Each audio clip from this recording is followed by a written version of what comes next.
அந்த வென்ற, அதாவது எதிர்பாராமல் கட்சி அமைக்கப்பட்டு ஒரு வருடத்திலேயே வென்ற ஒரு கட்சியின் 108 ஆசனங்களை பெற்ற ஒரு கட்சியின் கூட்டணியாக இவர்கள் இணைவது ஆரம்பத்தில் என்பது ஒரு நினைத்து கூட பார்க்க முடியாத விடயம். எனவே எனினும் வெற்றி அறியப்பட்ட பிறகு இணைவது என்பது தங்களுக்கு அதில் ஆதாயம் இருக்கின்றது என்பதை காங்கிரஸ் கூட அதனைத்தான் செய்தது. காங்கிரஸ் கூட எந்தவித, அதாவது தாங்கள் இவ்வாறு இணைவது என்பது ஒரு பெரிய பலமான கூட்டணியில் இருந்து அல்லது பல ஆண்டுகள் உறவுகளை முறித்து செல்வதென்றல்ல. அவர்கள் கூட காலத்தை கணித்தார்கள், மாற்றத்தை ஏற்றார்கள், மாறினார்கள். அதே போன்று இப்பொழுது இந்த 2 இடதுசாரி கட்சிகளும் இணைந்திருக்கின்றன. 11 பதவியேற்பு இடம்பெறும் என்று தகவல் வெளிவந்திருக்கின்றது. அதில் நிபந்தனையற்ற ஆதரவாக விசிகேயையும் அவர்கள் குறிப்பிடுகிறார்கள். விடுதலை சிறுத்தைகளை பொறுத்த வரையில் ஒரு நிபந்தனையற்ற ஆதரவுக்கு செல்லுகின்ற நிலை காணப்படுமா? ஏனென்றால் முன்னர் சில பேச்சுக்கள் அடிபட்டன. அவ்வாறு போனால் விடுதலை சிறுத்தைகள் கட்சி தலைவர் தொல் திருமாவளவனுக்கு துணை முதல்வர் பதவியும், அதே போன்று விஜயனுடைய திருச்சி கிழக்கு தொகுதியை அவர் பிரதிநிதித்துவப்படுத்தக்கூடிய ஒரு பதவியும் வழங்கப்படும் என்று. கூட்டணியை விட்டு விடுதலை சிறுத்தைகள் கூட போகின்ற பொழுது அவர்களுடைய எதிர்பார்ப்பு என்பது நிச்சயமாக அளவுக்கு முறியதான் இருக்கும். அரசில் நிபந்தனையற்ற ஆதரவுடன் இணைகின்ற கட்சிகள் சில வேளைகளில் நாளை பிரியக்கூடிய சந்தர்ப்பத்தை எட்டுமா என்றால் விஜய் எடுத்த வாக்குகள் அதற்கு இடமளிக்காது. என்றால் அவர் ஒரு பலமான நிலையில் இருந்தால் அந்த வாக்கு வங்கியில் 34% அல்லது 35% தொட்ட பின்னரே இவ்வாறான ஒரு நிலைக்கு செல்கின்றார். எனவே கூட்டணியில் இணைகின்றவர்கள் அடுத்த தேர்தலில் நிச்சயமாக தாங்களும் அதிக ஆசனங்களை பெறுவோம் என்கின்ற ஒரு எதிர்பார்ப்பு இருப்பார்கள். அவ்வாறான நிலையில் அடுத்த தேர்தலில் சில வேளைகளில் திருமாவளவனுடைய கட்சி பல இடங்களை தட்டி பறிக்கலாம். குறிப்பாக ஒரு 10 இடங்களைத்தானும் வெற்றி பெறக்கூடிய ஒரு கட்சியாக மாறலாம். ஜோசப், விஜய் என்கின்ற நான் என்கின்ற வார்த்தையை தான் தமிழகம் எதிர்பார்த்து கொண்டிருக்கின்றது அந்த சத்திய பிரமாணத்திற்காக. ஆனால் அவர் கொடுத்த இந்த வாக்குறுதிகள் என்பன பலவும் நிறைவேற்றுவது என்பது சற்றே சிரமமானது. எனவே எவ்வாறான காலத்தை கடந்து செல்ல போகின்றார், எவ்வாறாக தான் நேர்மையானவன் என்கின்ற ஒரு வார்த்தை தான் அவரை இந்த தூக்கி நிலைநிறுத்தி இருக்கின்றது.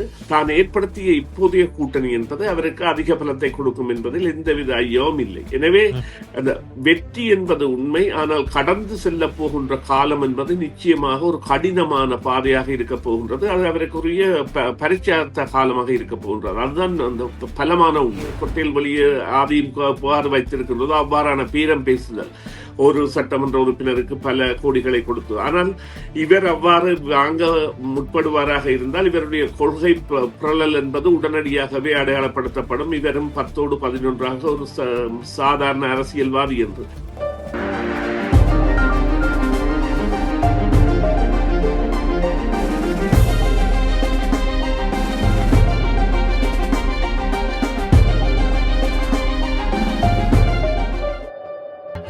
வணக்கம் நேயர்களே, உங்கள் அனைவரையும் நேரலையில் சந்திப்பதில் மிக மகிழ்ச்சி அடைகின்றோம். எமது இந்த நிகழ்ச்சி நேரடியாக யூடியூப் தளம் வாயிலாகவும் ஒளிபரப்பாகின்றது. தமிழக சட்டசபை தேர்தல் முடிவுற்று நாட்கள் நகர்ந்து கொண்டிருக்கின்ற இந்த தருணத்தில் விஜய் பதவியேற்பாரா என்ற கேள்விக்கு ஓரளவு முற்றுப்புள்ளி வைக்கக்கூடிய ஒரு தருணம் வந்திருப்பதாக கூறப்படுகிறது. மார்க்சிஸ்ட் கம்யூனிஸ்ட் கட்சி, இந்திய கம்யூனிஸ்ட் கட்சி, விடுதலை சிறுத்தைகள் கட்சி என்பன ஆதரவு அளித்திருப்பதாக உத்தியோகபெற்ற தகவல்கள் தெரிவிக்கின்றன. உத்தியோகபூர்வமாக நாங்கள் பேசிக் கொண்டிருக்கின்ற இந்த தருணத்தில் மார்க்சிஸ்ட் மற்றும் இந்திய கம்யூனிஸ்ட் கட்சிகள் தங்களுடைய 4 ஆசனங்களை கொடுத்திருப்பதாக தெரிவிக்கப்படுகிறது. இதே நேரத்தில் விசிகாவும் இப்பொழுது தங்களுடைய ஆதரவை அறிவிக்கும் என்று தெரிவிக்கப்படுகிறது. நேற்று தினம் தொல் திருமாவளவன் பேசுகின்ற பொழுது இடதுசாரிகள் ஆதரவு நிலையை அறிவித்தால் தாங்களும் இது குறித்து சிந்திப்போம் என்ற ஒரு நிலைப்பாட்டை கூறியிருந்தார். இந்த நிலையில் இப்பொழுது அவரும் ஆதரவு அளிக்கக்கூடிய ஒரு நிலை ஏற்பட்டிருப்பதாக தெரிவிக்கப்படுகிறது. இந்த நிலையில் 6 ஆசனங்கள், இந்த 3 கட்சிகளையும் சேர்க்கின்ற பொழுது 6 இடங்கள் மேலதிகமாக சேரக்கூடிய ஒரு வாய்ப்பு ஏற்பட்டிருக்கின்றது. இந்த நிலையில் விஜய் தன்னுடைய பெரும்பான்மை குறித்த அறிவிப்பை வெளியிடுவார் என்று அறிவிக்கப்படுகிறது. இன்றைய தினம் ஆளுநரை சந்திக்க இருக்கின்றார். 3வது முறையாக இந்த சந்திப்பு இடம்பெற இருக்கின்றது. இந்த சந்திப்பு இதற்காகத்தான் என்று பலரும் இப்பொழுது ஆருடம் கூறுகின்ற நிலையும் காணப்படுகிறது. இந்த விடயங்கள் தொடர்பாக இன்றைய நிகழ்ச்சியில் பேச இருக்கின்றோம். இப்பொழுது ஆய்வாளர் சுரேஷ் தர்மா எங்களோடு இணைந்திருக்கின்றார். வணக்கம் சுரேஷ். வணக்கம். வணக்கம் ராம். வணக்கம் நேயர்களே. ஆமாம், விஜய்க்கு இவ்வாறான இடதுசாரிகளுடைய ஆதரவு நிலை கிடைக்குமா என்ற கேள்விகள் எழுப்பப்பட்ட நிலையில் இப்பொழுது 2 கட்சிகள் அதனை உறுதி செய்திருக்கின்றன. நிபந்தனையற்ற ஒரு ஆதரவு நிலையை அவர்கள் அறிவித்திருக்கின்றார்கள். இதனை நீங்கள் எவ்வாறு பார்க்கிறீர்கள்? இல்லை, இது நிச்சயமாக ஒரு வெற்றி. அதாவது இந்த காலம் கடந்து செல்கின்ற பொழுது கூட்டணிகளுக்கான சந்தர்ப்பங்கள் என்பன எவ்வாறு மாறுபடும் என்பதை அறிந்த ஒரு நாடாகத்தான் இந்தியா இருக்கின்றது. குறிப்பாக இந்த பேரம் பேசுதல் மற்றும் எம்எல்ஏக்களை வாங்குதல் போன்றவற்றை இதனை அறிந்து அண்ணா திராவிட முன்னேற்ற கழகம் கூட தனது எம்எல்ஏக்களை ஒரு கொட்டையில் தங்க வைத்திருந்தாலும் இது இப்பொழுது கிடைத்திருக்கின்ற இந்த நிபந்தனையற்ற ஆதரவு என்பது இந்த அரசு, அதாவது தேர்தலுக்கு பின்னான வெற்றி, அதாவது தேர்தலுக்கு பிந்திய கூட்டணி. இந்த கூட்டணியில் அங்கம் வகிக்கின்ற கட்சியில் அரசாங்கத்தில் இணைகின்றன. அப்ப அரசாங்கத்தில் இணைகின்ற பொழுது ஒரு தேர்தல் கூட இடம்பெறுமாக இருந்தால் இனி இவர்கள் இலகுவாக 160 170 வாக்கு ஆசனங்களை கைப்பற்றக்கூடியதான ஒரு பரிமாற்றத்திற்கு செல்கின்றார்கள் என்றால் அந்த வென்ற, அதாவது எதிர்பாராமல் கட்சி அமைக்கப்பட்டு ஒரு வருடத்திலேயே வென்ற ஒரு கட்சியின் 108 ஆசனங்களை பெற்ற ஒரு கட்சியின் கூட்டணியாக இவர்கள் இணைவது ஆரம்பத்தில் என்பது ஒரு நினைத்து கூட பார்க்க முடியாத விடயம். எனவே எனினும் வெற்றி அறியப்பட்ட பிறகு இணைவது என்பது தங்களுக்கு அதில் ஆதாயம் இருக்கின்றது என்பதை காங்கிரஸ் கூட அதனைத்தான் செய்தது. காங்கிரஸ் கூட எந்தவித, அதாவது தாங்கள் இவ்வாறு இணைவது என்பது ஒரு பெரிய பலமான கூட்டணியில் இருந்து அல்லது பல ஆண்டுகள் உறவுகளை முறித்து செல்வதென்றல்ல. அவர்கள் கூட காலத்தை கணித்தார்கள், மாற்றத்தை ஏற்றார்கள், மாறினார்கள். அதே போன்று இப்பொழுது இந்த 2 இடதுசாரி கட்சிகளும் இணைந்திருக்கின்றன. அத்தோடு இன்னொரு விடயம், விடுதலை சிறுத்தைகள் கட்சி நாளை தனது முடிவை அறிவிக்கும் என்ற பொழுதும் நிச்சயமாக அதை அறிவிக்க வேண்டிய தேவை இருக்கின்றது. அவர்கள் அறிவித்தால் என்ன, அறிவிக்காவிட்டால் என்ன, ஆளுநருக்கு இப்பொழுது அழுத்தம் கொடுக்கப்படுகின்றது. ஆளுநருடைய வரம்புகள், அது அதிகார வரம்புகளை மீறி அவர் செயற்படுகின்றாரா அல்லது கட்சி தாவலுக்காக அவர் காத்திருந்து இடம் கொடுக்கின்றாரா போன்ற கேள்விகள் எல்லாம் எழுப்பக்கூடக்கூடிய சூழலை அந்த தேர்தல் நடந்த நாளில் இருந்து இன்றைய திகதி வரை எழுப்பி நிற்கின்றது. என்றால் ஒரு முடிவை அவர் அறிவிக்க வேண்டும். அதாவது ஆம் வாருங்கள், இல்லை என்றால் அவரை பொறுத்தவரையில் அங்கே அவர் தீர்மானிப்பவராக இல்லை, சட்டமன்றம் தான் அந்த பெரும்பான்மையை தீர்மானிப்பதாகவும் அதற்குரிய காலத்தை வரையறை செய்வதாக அவர் இருப்பதாகவும் தான் நிலைமை இருக்க வேண்டும். எனினும் பொறுத்திருந்து பார்த்திருந்தார். அதாவது ஒன்றில் அதிக பெரும்பான்மை கட்சி வரும் அல்லது ஏனைய கட்சிகள் கூட்டாக வரும் போன்றவற்றை எல்லாம். ஆனால் இப்பொழுது அவருடைய நிலைமை என்பது விஜய் அவர்களை ஆட்சி அமைக்க அழைக்க வேண்டிய நிலையில் உள்ளது என்பதுதான் உண்மை. குறிப்பாக இப்பொழுது விஜய் ரசிகர்கள் சார்பாக, தொண்டர்கள் சார்பாக வெளியிருக்கின்ற தகவலில் மே 11 பதவியேற்பு இடம்பெறும் என்று தகவல் வெளிவந்திருக்கின்றது. அதில் நிபந்தனையற்ற ஆதரவாக விசிகேயையும் அவர்கள் குறிப்பிடுகிறார்கள். விடுதலை சிறுத்தைகளை பொறுத்தவரையில் ஒரு நிபந்தனையற்ற ஆதரவுக்கு செல்லுகின்ற நிலை காணப்படுமா? ஏனென்றால் முன்னர் சில பேச்சுக்கள் அடிபட்டன. அவ்வாறு போனால் விடுதலை சிறுத்தைகள் கட்சி தலைவர் தொல் திருமாவளவனுக்கு துணை முதல்வர் பதவியும், அதே போன்று விஜயனுடைய திருச்சி கிழக்கு தொகுதியை அவர் பிரதிநிதித்துவப்படுத்தக்கூடிய ஒரு பதவியும் வழங்கப்படும் என்று. இதை பற்றி உங்களுடைய கருத்து என்ன? இல்லை, பேரங்கள் எவ்வாறு இடம்பெறப் போகின்றன என்பது உண்மையிலேயே இப்பொழுது அதாவது அந்த பொறுமையின் எல்லைக்கு அல்லது அந்த வெற்றி கனி என்பதை ஒரு, அதாவது பறிப்பதில் உள்ள சிரமம் என்பதை விஜய் அவர்களுக்கு இந்த கடந்த 4 நாட்களும் கொடுத்திருக்கும். எனவே அவர்களுடைய பேரம் பேசல் எவ்வாறு அமையப் போகின்றது என்பதும் அவர்கள் அதனை எவ்வாறு எடுக்கப் போகின்றார்கள் என்பது இப்பொழுது, அதாவது ஒரு கூட்டணியை விட்டு விடுதலை சிறுத்தைகள் கூட போகின்ற பொழுது அவர்களுடைய எதிர்பார்ப்பு என்பது நிச்சயமாக அளவுக்கு மீறியதான் இருக்கும். ஆனால் அதனை எவ்வாறு கையாளப் போகின்றார்கள் என்பதை அவர் கையில் இருக்கின்றது என்றால், ஏற்கனவே ஆதரவு கொடுத்த 5 சட்டமன்ற உறுப்பினர்களை கொண்ட இந்திய காங்கிரஸ் மற்றும் 2 பாராளுமன்ற சட்டமன்ற உறுப்பினர்களை கொண்ட இடதுசாரி கட்சிகள் இருக்கின்றன. எனவே இவரும் 2 சட்டமன்ற உறுப்பினர்களுடன் தான் செல்கின்றார். எனவே ஆனால் அங்கு பேச்சு, அவர்கள் எதை பெற விரும்புகின்றார்கள் அல்லது எவ்வாறான பேச்சுக்களில் ஈடுபடுகின்றார்கள் என்பது இனி பொறுத்திருந்து பார்க்க வேண்டிய விடயமாக இருக்கும் என்று சொன்னால், நிச்சயமாக இந்த விட்டு கொடுப்புகள் என்பது எந்த அளவிற்கு இருக்க போகின்றது என்பது இங்கே உள்ள கேள்வி. அதை விட இவ்வாறான ஒரு இப்பொழுது அரசில் நிபந்தனையற்ற ஆதரவுடன் இணைகின்ற கட்சிகள் சில வேளைகளில் நாளை பிரியக்கூடிய சந்தர்ப்பத்தை எட்டுமா என்றால் விஜய் எடுத்த வாக்குகள் அதற்கு இடமளிக்காது. என்றால் அவர் ஒரு பலமான நிலையில் இருந்தால் அந்த வாக்கு வங்கியில் 34% அல்லது 35% தொட்ட பின்னரே இவ்வாறான ஒரு நிலைக்கு செல்கின்றார். எனவே கூட்டணியில் இணைகின்றவர்கள் அடுத்த தேர்தலில் நிச்சயமாக தாங்களும் அதிக ஆசனங்களை பெறுவோம் என்கின்ற ஒரு எதிர்பார்ப்பு இருப்பார்கள். அவ்வாறான நிலையில் அடுத்த தேர்தலில் சில வேளைகளில் திருமாவளவனுடைய கட்சி பல இடங்களை தட்டி பறிக்கலாம். குறிப்பாக ஒரு 10 இடங்களைத்தானும் வெற்றி பெறக்கூடிய ஒரு கட்சியாக மாறலாம். ஆமாம். இப்பொழுது ஒரு மிக முக்கியமான விடயம். அதிமுக, திமுக, திராவிட முன்னேற்றக் கழகத்தை பொறுத்தவரையில் அதனோடு கூட்டணியில் இருந்த கட்சிகள் இப்பொழுது விஜயோடு இணையப் போகின்றன. ஏற்கனவே காங்கிரஸ் இணைந்திருக்கின்றது. அதேபோன்று அண்ணா திராவிட முன்னேற்றக் கழகத்தில் குறிப்பாக விஜய்க்கு ஆதரவு அளிக்க வேண்டும், அவர்களோடு இணைய வேண்டும் என்ற சி.வி. சண்முகம் தலைமையிலான ஆதரவு குழுவும் இருப்பதாக குறிப்பிடப்படுகிறது. ஒருவேளையில் அண்ணா திராவிட முன்னேற்றக் கழகத்திலிருந்து 3/2 பெரும்பான்மை உறுப்பினர்கள் விஜய்க்கு ஆதரவு தெரிவிக்கின்ற பட்சத்தில், அதாவது இந்த ஃப்ளோ டெஸ்ட் எல்லாம் முடிவடைந்த பின்னர் ஆதரவு நிலை தெரிவிக்கின்ற பொழுது அண்ணா திராவிட முன்னேற்ற கழகம் உடையக்கூடிய ஒரு அபாயமும் காணப்படுகிறது. அதே நேரத்தில் விஜயனுடைய கட்சி மேலும் ஒரு பலமிக்க கட்சியாக மாறக்கூடிய வாய்ப்பும் இருக்கிறது. இதனை நீங்கள் எவ்வாறு பார்க்கின்றீர்கள்? குறிப்பாக திமுக, அண்ணா திராவிட முன்னேற்ற கழகம் இரண்டும் திராவிட பாரம்பரியத்தில் உதித்த கட்சிகள். அதனுடைய இருப்பு என்பது இந்த விஜயனுடைய வருகையின் மூலமாக அவர் கூறியதுபடி ஒரு கேள்விக்குறியான நிலைக்கு சென்று கொண்டிருக்கின்றனவா? நிச்சயமாக அவை ஒரு கேள்விக்குறியான நிலைக்கு வந்துவிட்டன என்பதில் எந்தவித ஐயமும் இல்லை. என்றால் திராவிட முன்னேற்ற கழகம் கூட முதலில் 6 மாதங்கள் விஜயின் ஆட்சி அமைக்கட்டும், ஆட்சியை பார்ப்போம் என்று ஸ்டாலின் கூறியிருந்தாலும் நேற்றைய தினம் அவர்கள் கூட அண்ணா திராவிட முன்னேற்ற கழகத்துடனான ஒரு இணைவு குறித்த பேச்சு வந்தால் அதனை ஏன் ஆராயக்கூடாது என்கின்ற மனநல நிலைக்கு செல்வதற்கான காரணம் இதன் பலவீனம் என்பது எவ்வாறு இருக்கின்றது என்பதை தெரிந்து. ஆனால் இப்பொழுது அண்ணா திராவிட முன்னேற்ற கழகத்திற்கு 2 தெரிவுகள் உள்ளன.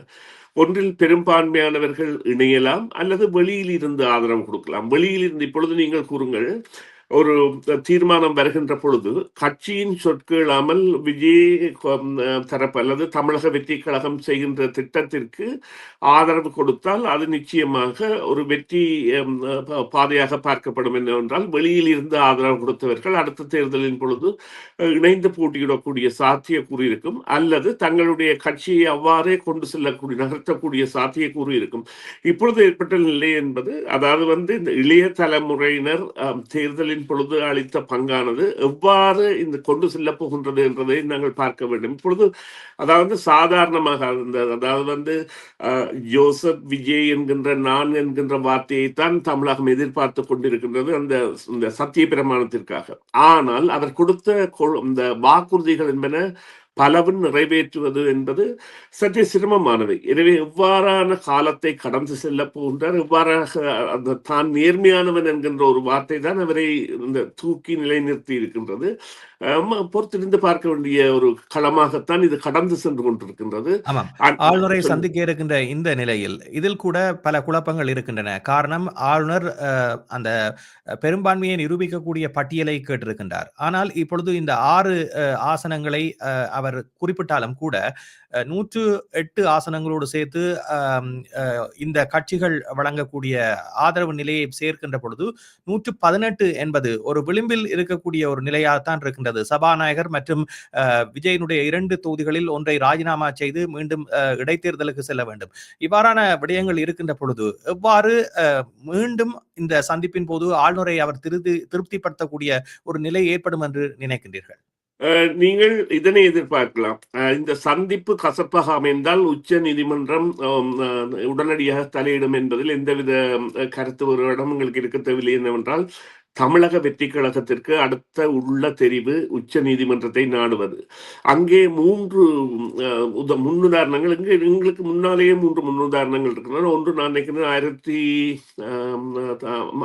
2006ஆம் ஆண்டு இல்லை, இந்த திராவிட முன்னேற்ற கழகம் 96 இடங்களில் தான் வெற்றி பெற்றிருந்தது. ஆனால் அதற்கு அதனுடைய ஆதரவு கட்சிகள் வெளியில் இருந்து ஆதரவு கொடுத்தன. அதன் பொழுது ஆட்சி அமைக்க ஆளுநர் அனுமதித்திருந்தார். அதே போல நீங்கள் குறிப்பிட்ட இந்த பொம்மை, அதாவது SR பொம்மை வழக்கு என்பது கர்நாடகாவில் இடம்பெற்ற பொழுது அதன் பொழுது கூட ஆளுநருக்கு அந்த அதிகாரம் இல்லை, அவர்களுக்குரிய நாட்களை கொடுங்கள், அவர்கள் நிரூபிக்க வேண்டும் என்பதை உச்ச நீதிமன்றம் தெரிவித்திருந்தது. அதே போன்று சக்காரியா கமிஷன் ஒரு வழக்கு இடம்பெற்ற பொழுதும் அது திட்ட தெளிவாக தெரிவித்திருந்தது. எனவே நீதிபதிகளின் கருத்தியலின்படி ஆளுநருக்கு இதில் அதாவது அதிகாரம் இல்லை. அவரை பொறுத்தவரையில் இந்த இருக்கின்ற கட்சிகளில் 4 முறையான கட்சிகளை அவர் அழைக்கக்கூடும். ஒன்று பெரும்பான்மை பெற்ற கட்சி, அல்லது தேர்தலுக்கு முன்னரே கூட்டணியில் இருந்து தங்களுடைய பலத்தை நிரூபிக்கக்கூடிய கட்சி, அல்லது தேர்தலுக்கு பிந்திய கூட்டணி. அதில் அந்த எந்தெந்த கட்சிகள் என்பன நிச்சயமாக தெரிவிக்க வேண்டும். இந்த தேர்தலுக்கு பிந்தைய கூட்டணியில் உள்ள சில கட்சிகள் சில வேளைகளில் வெளியிலிருந்து ஆதரவு கொடுக்கக்கூடியதாக இருக்கலாம். இப்பொழுது 2 உறுப்பினர்கள் குறைவாக இருக்கின்ற பொழுதும் விஜய் தரப்பு கூறினால் தங்களால் பலத்தை நிரூபிக்க முடியும் என்று நிச்சயமாக அவர்கள் கொடுக்க வேண்டும். அப்பொழுது இந்த விடுதலை சிறுத்தைகள் கட்சிக்கு உள்ள இந்த பேரம் பேசும் பலம் என்பது மிகவும் அதிகரிக்கும்.